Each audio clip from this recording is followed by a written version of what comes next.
Hi, how are you? So today we're going to talk about protein. I had a really great question come in from someone who's 75 years old and has been given the recommendation to eat 90 grams of protein a day by their dietitian. Now, I'm going to start out by saying that don't use this video for medical advice. This is for educational purposes only. Chances are, if you're working with a dietitian, you're probably in a clinical setting, or could be, and might have some type of special medical condition. Don't go against that advice without having conversations with your doctor first, okay? But the thing is that a lot of the times when I hear these numbers come out that are so specific, I know where they're coming from, and I think it's really important that if you are working with a dietitian or if you're trying to manage your own diet, that you're also empowered to understand where this information is coming from, when it works, and when you maybe aren't getting the best advice, or you need more information, or to provide your dietitian with more information so that they can tailor things to your needs. There's a data-driven way of looking at your health and nutrition, and data is great, but it doesn't tell the entire story. The other part of the story has to do with your symptoms and your lifestyle and how you're feeling and where you are today and where you're looking to go. All of those things can have an impact on what the recommendations would be. So what I'm going to do is start out by just explaining the formulas and where they come from, how they're calculated. Use this real world example to show you what recommendations might be given just based on the data of this person, and then a little bit of additional information about when this might not be appropriate, when it might not work, when you might need a little bit more information, and just some other factors to consider as a client or a patient working with a dietitian or a nutritionist. And also for dietitians and nutritionists, if you're using these formulas and using data to be able to create meal plans or dietary recommendations for your clients, some other things that you can incorporate it. So if that sounds like something that you would like to learn about, then hang out with me for a little bit. So we're going to start out by just talking about the formula. So this person was given 90 grams of protein per day. So what does that look like? Where does it come from? Well, textbook, we use standard formulas to be able to come up with how much protein per day. Protein, fats, carbohydrates, we need them all. They're all super important, but oftentimes protein up and down can cause some specific health issues. And so increasing or decreasing that can have a pretty dramatic effect on how you feel. So the formula that they come up with, protein, grams per day, is going to equal your body weight times a protein factor. The protein factor, which I have converted into pounds because in the United States oftentimes we use pounds. The original formula uses kilograms, so if you've seen different numbers here before, that's why. But the protein factor can go anywhere from about 0.36, which I believe is currently the RDA recommendation for protein, which is really pretty darn low. It's kind of like the bare minimum of what they would say, all the way up to 0.68 grams per pound, which is for someone who's in a special population, maybe illness or recovery or working towards a specific goal. As you can see, that's a really big range. In an example, we're going to use 150 pounds. So for someone who weighs 150 pounds, that means the recommendation could go all the way from 54 grams of protein per day all the way up to 102 grams of protein per day. So that's double for the same individual, depending on which population they fell into. If someone just plugged their information into this formula, they could get this range. More than likely, since the person that we're talking about is 75 years old, they probably fall on the higher range of this and are in this special population. So that's why the recommendation was closer to this higher end. Now let's take it a step further and take a look at another formula that is also often used to be able to calculate the calories that we need in a day. All right, so now with a little bit more information, we're going to get a broader picture. So in addition to looking at protein, oftentimes you're often given a calorie count, how many calories per day that you need in order to maintain your weight and feel good and healthy in your body. So calories are broken down into protein, fat, and carbohydrates, those macronutrients, those things that we need in order to stay alive. And we need all of these things. And depending on who you are, you need them in different ratios.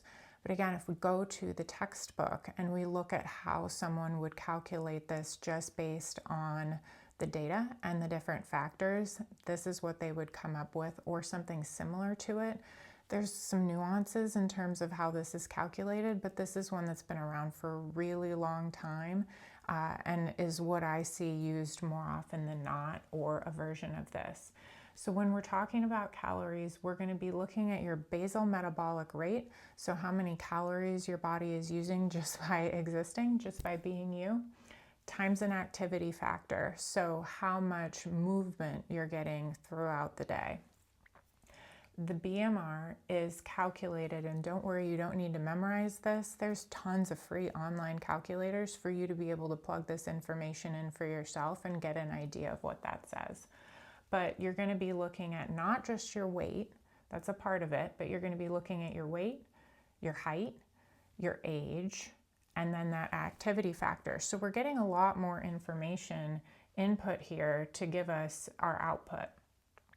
I use the example of a 150-pound person who's 5'8", 75 years old, and has a sedentary lifestyle. What this formula gives me is 1,470 calories a day. So that would be to maintain your weight at this age, at this height, at this weight, and with this lifestyle. That should be approximately appropriate if you don't have any underlying conditions or special medical needs. I added in here, if this same person was 35 years old, this formula would give me 1,710 calories. I just think that that's important to understand, that even just changing one thing like age, so just the passage of time, your body is naturally going to slow down and burn less calories per day. That's not a bad thing. That's natural. It's what happens. So about 240 calories less in this time frame for the same person. Now, going back to our example of, given the recommendation 90 grams of protein, I don't know all of these factors for the person, so I'm guessing some of them. 5'8", 150 pounds could be pretty average. 90 grams of protein, if they had 1,470 calories a day, is going to be 24.5% of their daily calories. That's high. It's not unreasonable, but it is high. So generally, and depending on the diet, and there's so many different diets and so many different standards and ways that people determine this, but the healthy range is usually somewhere between 15% adequate all the way up to 30% protein, which would be considered high. Anything that goes beyond that usually is for a very specific medical situation or for short-term use. So somebody who maybe has been in an accident and they need to do a lot of muscle rebuilding, or maybe somebody who's looking to make really quick muscular gains in a short amount of time, maybe like a bodybuilder, might be increasing their protein needs beyond this, but not long-term. That's generally not recommended. And long-term, generally not recommended to go under the 15%. But we can see on this range, this 24.5% is a pretty high recommendation. And this is where, if this person was feeling overwhelmed when they saw this, some questions that I would start asking is, what was their protein intake before this recommendation was made? Because someone who is starting out on a diet, if their percentage of protein was say 60 grams a day and they were asked to jump all the way up to 90 grams a day, that's going to be a really big jump. It's going to be incredibly taxing on the system. It could be really hard on your digestion, and that's where some of that overwhelm could come in. So we'll talk about the special diet of vegan and vegetarian in a minute, but just thinking about that jump. So especially in someone who's in an older population, you would want to think about making a more gradual change if they were making that big jump. Now, if the recommendation was 80 grams of protein per day, that would knock this down, I think, to about 22%. And you might say, well, 21 or 22% up to 24%, that doesn't seem like a big deal. But it really is in terms of the overall calories, because as you increase your protein, if you're staying within a normal calorie range, what's going to happen? We have our friends, carbohydrates and fat, and they're going to get edged out. If you don't want to start over consuming food, then those two things are going to be edged out. And those two things are also very important to how you feel. And again, especially when you're looking at somebody who is in an older population, protein is something that is harder to digest than carbohydrates. Fat can be something that is hard to digest. They digest more slowly. And so it's not that that's bad, that can be great. And a lot of people are looking for that, especially if they're trying to lose weight or they're trying to have their satiety met. That being said, for somebody who's elderly, this again can cause extra strain on the body that's not really necessary. The other thing that we would start to see here, or potentially could see here, is moving recommendations away from whole food into supplementation. So something like a protein shake. I personally don't feel as though that's something that should ever be consumed unless you're in a very specific situation. If you're in a really specific medical situation where you can't consume solid foods, or again, you're looking at making temporary calorie increase and protein need increases because of a very specific medical condition, or because you have some of those short-term goals like bodybuilding. Outside of that, there's really no reason why you can't get your calories from whole food, and that's really preferred. It's going to be easier on your body. Your body's going to be a lot happier with you, again, in most situations, and especially with older adults. It helps prevent going out of balance and keeping all of your nutrients in line, keeping your macronutrients in line and balanced. And it's easier for you to be able to tell when things are getting out of balance inside of you. So why would we be talking about this in terms of questioning this? It's not that we're questioning it, and it's not that the person that gave this recommendation was necessarily wrong. I want to make that clear. Using this formula, and especially if this person is a more senior person, maybe they have a special condition, ending up on the high range of that is definitely something that would likely happen if they're using these formulas. So it's not that it's a bad recommendation, it's that it's a standard generic recommendation, which usually isn't my preference. So next I want to talk about the specific diet of being vegan and vegetarian and where that makes this even more complicated and sometimes overwhelming for somebody. So now we're going to dive a little bit deeper. So taking that example and thinking about the special diet of being vegan and vegetarian, it's just important to understand the makeup of your food. So unless you have something that is man-made, is something that's been modified in some way, the food is going to have not just protein, fat, or carbohydrates. It's going to have a ratio or percentage of all of them, or at least a couple of them. And so I wanted to show you some information to be able to just think about what might cause overwhelm or what might cause changes in your digestion, and some things to consider when you're building out a meal plan. So I have some common foods here in the US. So chicken, if you were eating 4 ounces, which is about the size of the palm of your hand, it's about 185 calories and 35 grams are going to be from protein. That's 76%. So that's the highest one that I have on the board here. That's a very high protein food. If about 76% of the calories that you're getting from that food is protein, that's high protein. And it's a pretty small amount. So you can get a lot of protein met, limited number of calories. Ground beef for the same amount, about 4 ounces, which the volume will look a little bit more just because it's a different food. But that has 250 calories and 21 grams of protein, which is about 34%. Because I'm going to jump down here, 17 grams of fat. So this ground beef would have a lot more than just the protein. It's still high protein, 34%, that's pretty good, but you're also going to be getting a lot of fat along with it, and that's where your extra calories are going to be coming from. Now we move into some vegetarian or vegan sources of protein. Tofu, 7 ounces, so we have a little bit more volume, 180 calories, so the calories is kind of similar to the chicken, 20 grams of protein, so that's about 44%. The tofu also has some fiber with it and some fat, 11 grams of fat, 2 grams of fiber. So I'm using fiber here kind of to represent carbohydrates because in whole foods, fiber is part of what makes you full. And so is fat. So protein, fiber, and fat are things that really do make you full. So as you can see, as we're moving along the line, it's not just the amount of protein that's changing, it's also the amount of fat and the amount of fiber.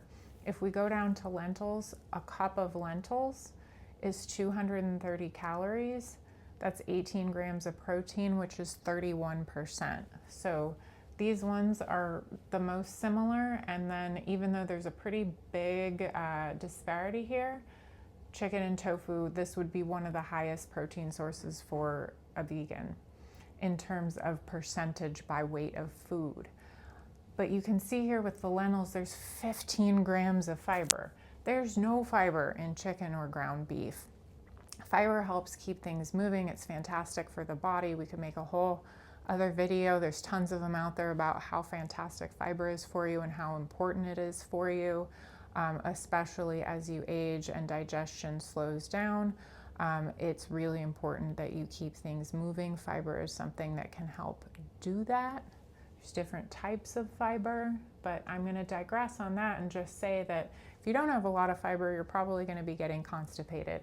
If you are eating a lot of fiber, you probably can get full without eating as many calories. The same thing with fat. If you're eating things that are really high in fat, you're going to feel full a lot quicker.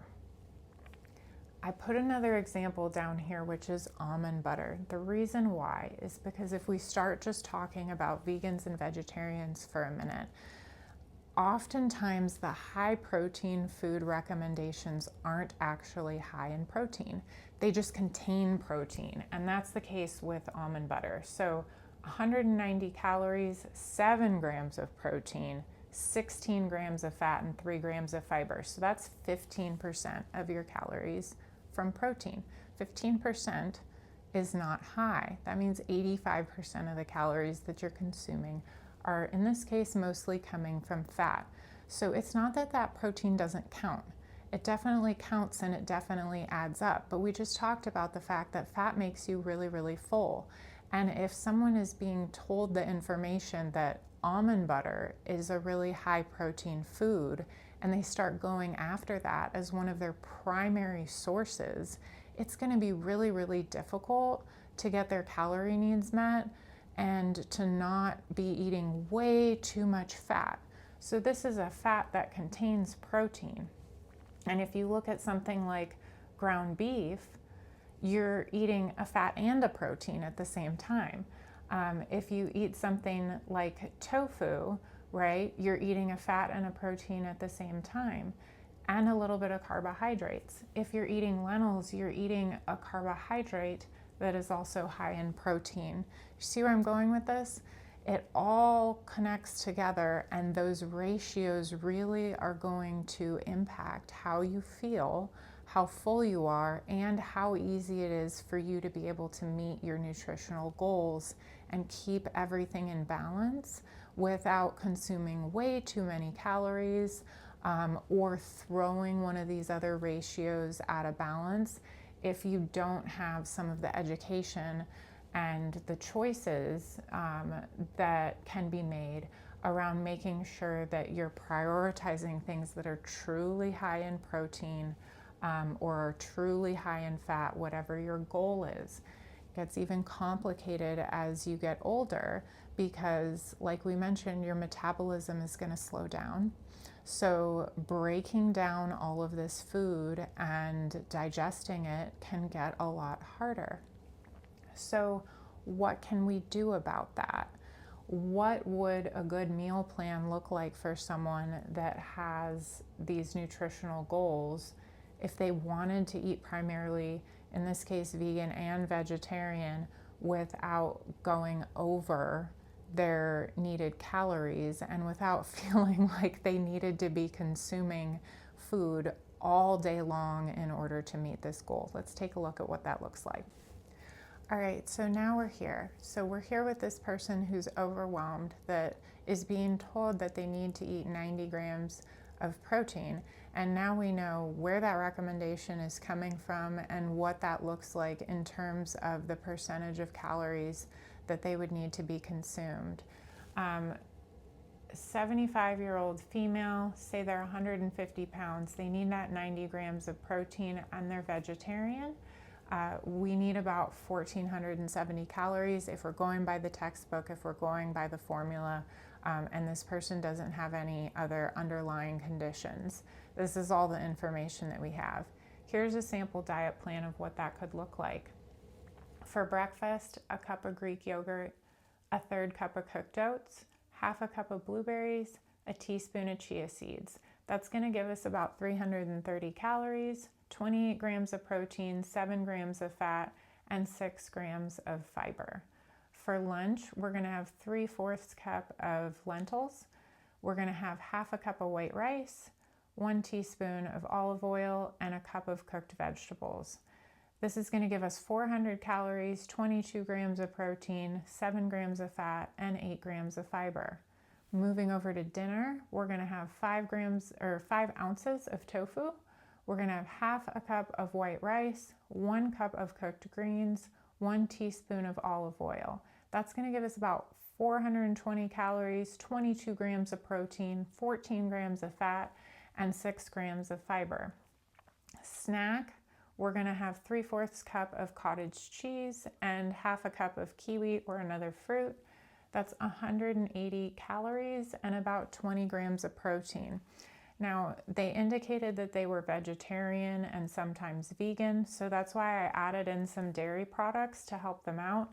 It is important to note that a lot of the times dairy products now, especially if they're labeled as high protein, they have added protein, which could come from whey or it could come from soy or another source being infused into it. That's not what I'm talking about.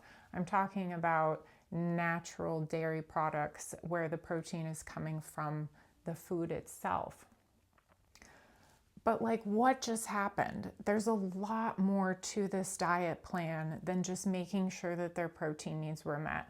And I was painted into a corner in that I had to meet those protein needs for this example. But there's so much else that's happening here. We're balancing out each one of these meals so that way none of them are overwhelmed with too high of a ratio of protein, fat, or carbohydrates. We're balancing out the type of fiber that they're getting so that way their system isn't overwhelmed with too much fiber. We're also balancing out the amount of fat so that way they're not super fat heavy.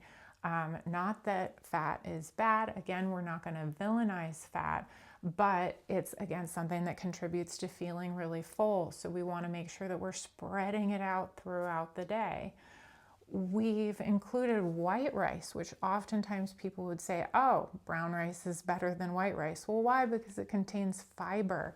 Well, if I'm eating lentils, eating some white rice is going to be a lot more gentle on my stomach. It's going to balance things out. And again, it's not going to overwhelm with the fiber. So Cooking vegetables is another thing that is a lot easier to digest. So what I'm taking into consideration here is this person is older, their metabolism is slowed. It's possible that they might have, a difficult time eating large volumes of food, and also their system is moving into a stage where breaking down things that are difficult to digest, which is going to be your very high fiber, very high fat, or very high protein foods are going to be more difficult to digest. So in order to meet those needs, we have to do a lot. There is a lot of work that needs to be done. So the average person is not going to be able to convert all of that if you just tell them that they need to eat 90 grams of protein. That's not enough information. And if anything, I believe that it can be harmful if we're only focusing on one macronutrient, or we're not educating our clients or our patients about why they need to be doing that. Additionally, I had mentioned understanding this person's baseline is so super critical, right? We need to understand what they're already eating, the types of foods that they're eating, how that's feeling in their body, whether or not they have a special diet that they're working off of, so that way we can incorporate suggestions that are going to be the best for them and the healthiest for them. I'm also thinking about the fact that this person is 75 years old. So if they do have any kind of a special medical condition, that is overwhelming. That requires time and care and patience on the part of the person or the caregivers to be able to understand. It's stressful. So the idea of adding in a diet plan that is radically different or has really, really high requirements that aren't easy to meet on a standard balanced diet, this is going to add to the overwhelm and stress. Additionally, when we look at an elderly population, it can be difficult to go to the grocery store. They may not be able to shop for themselves anymore. Outings could be more difficult. Fatigue is more likely. There's so many different factors.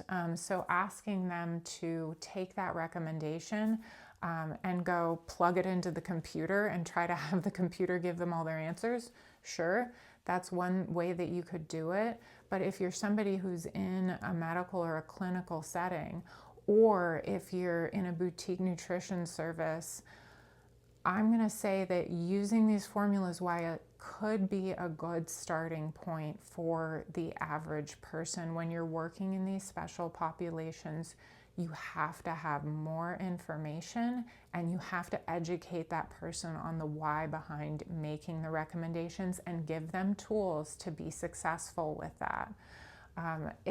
This example that I walked through probably took me about 25 minutes to put together.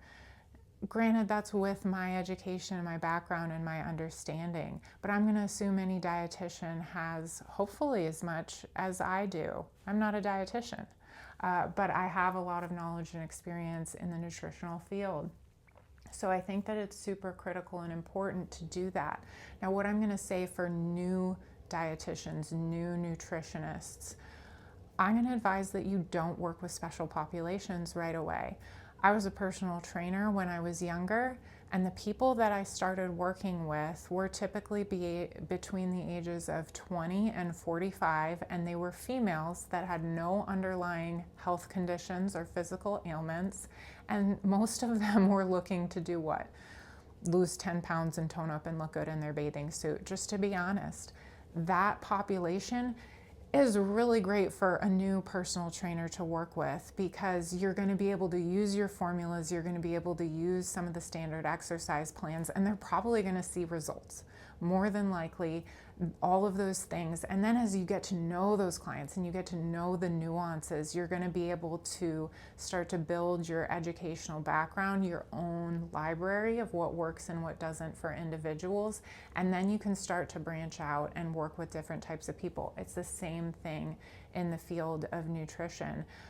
You need to be aware of all of these nuances. And the thing that I always go back to, because it is so important to me, and it's more of the work that I do, is working and thinking about the emotional components and the stress components of changing your diet and our relationships with food in the medical industry, and that bleeds over into some of our more formal nutritional educational backgrounds. Sometimes they ignore this.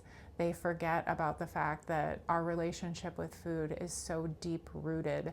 It comes from childhood, it comes from messages from the outside. It is our ability to be able to nourish ourselves and take care of ourselves and to be able to sustain life for ourselves. And that can't be ignored.